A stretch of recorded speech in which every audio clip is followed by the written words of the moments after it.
On ne se parle pas, mais on arrive à être raccord. C'est incroyable, on est connectés. Les filles de France Info. Bonsoir Isabelle. Bonsoir. Ça va bien ? Toujours, ravie d'être de retour. Ben oui, enfin. le mardi, après toute cette année chahutée, ça n'a pas changé. On retrouve Isabelle Leyer, son agenda culture, des propositions, des pièces de théâtre, des films et des surprises. Et on commence par un one-woman show. On sait que vous fonctionnez au coup de cœur, Isabelle, et vous nous dites survolté, et ça se joue au point-virgule, faut y aller, quoi. Oui, c'est le spectacle de Karine Dubernay. Il s'intitule Souris pas. Et en fait, elle nous raconte son histoire. L'histoire d'une femme qui va devoir apprendre à s'assumer et à faire respecter qui elle est. Donc effectivement, c'est très drôle. En fait, elle nous propose de nous emmener en voyage et de remonter le fil de sa vie à la rencontre d'elle-même, mais aussi d'une mère aussi rêche que son inséparable cigarette, et puis de personnages complètement délirants comme sa poupée Barbie ultra féministe ou encore son poster de la tenniswoman Martina Navratilova qui va s'animer pour révéler à Karine qu'elle est homosexuelle. C'est une identité avec laquelle elle va devoir se construire pour le meilleur et pour le rire. Donc Karine Dubernay est donc au point-virgule avec son spectacle Souris pas. En voici un avant-goût. You and me is the same because you love women. Tu aimes les petites femmes de Pigalle. But it's okay because I know, Barbie knows, everybody knows. You're gay.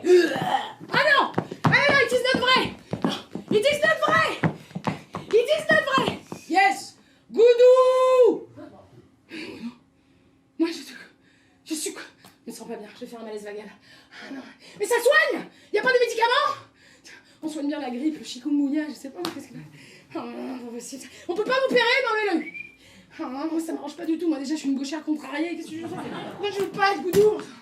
C'est parce que c'est une insulte. Je vais pas être toute seule toute ma vie. Voilà. Mais si, parce que chaque peau a son couvercle. Et là, ça fait 2 couvercles. Pas de peau. Voilà. Grosse pêche.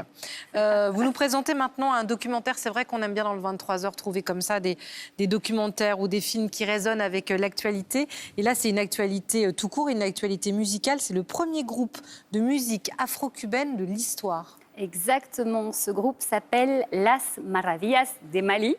Il a été très connu dans les années 60 et en fait le réalisateur du documentaire, Richard Minier, un jour il est au Mali, il entend parler de ce groupe, ça l'intrigue, il décide de mener l'enquête. Et donc il va découvrir qu'au début des années 60, il y a des accords entre Cuba et différents pays, dont le Mali, pour envoyer des gens en formation. Donc 10 jeunes du Mali, qui viennent d'un peu partout, qui ne se connaissent pas, arrivent à Cuba pour une formation musicale. Et là, effectivement, pour la première fois, ils vont mélanger la musique africaine à la musique cubaine, former ce groupe Las Maravillas de Mali et devenir ultra célèbre. Un truc de dingue.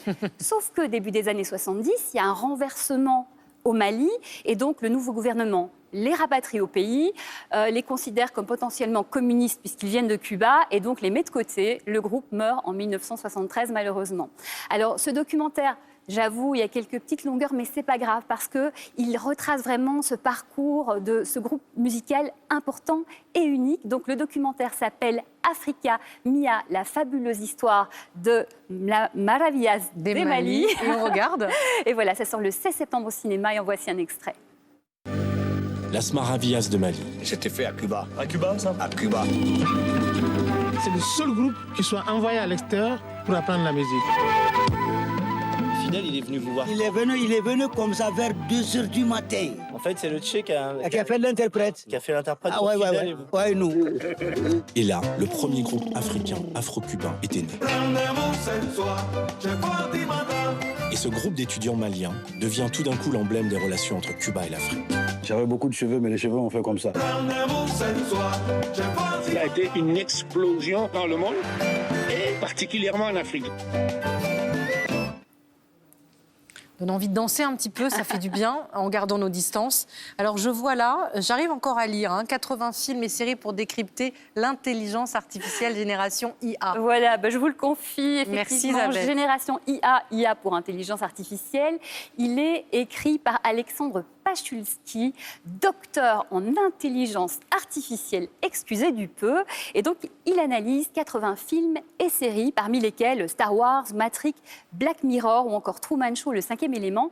En fait, son but, c'est de, grâce à ces films qu'on connaît et qu'on aime, de nous faire, qu'on appréhende mieux en fait l'intelligence artificielle. Je suis sur Frankenstein là. Ah ben voilà, Frankenstein, qui finalement s'immisce de plus en plus dans notre vie. Et donc, dans cet ouvrage, il pose plein de questions Et la bonne nouvelle, c'est qu'il y répond. Parmi ces questions, il y a est-ce que l'intelligence artificielle peut nous aider à mieux nous connaître?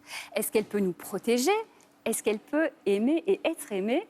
Ou, grande question, est-ce qu'elle peut protéger son existence au détriment de la nôtre? Alors ne vous inquiétez pas, l'auteur nous dit que justement l'intelligence artificielle, il ne faut pas la considérer comme une ennemie, mais au contraire comme un outil au service de nos vies. C'est un ouvrage vraiment passionnant, un travail de dingue réalisé par Alexandre Pachulski. Je rappelle le titre, Génération IA, et c'est des auditions EPA.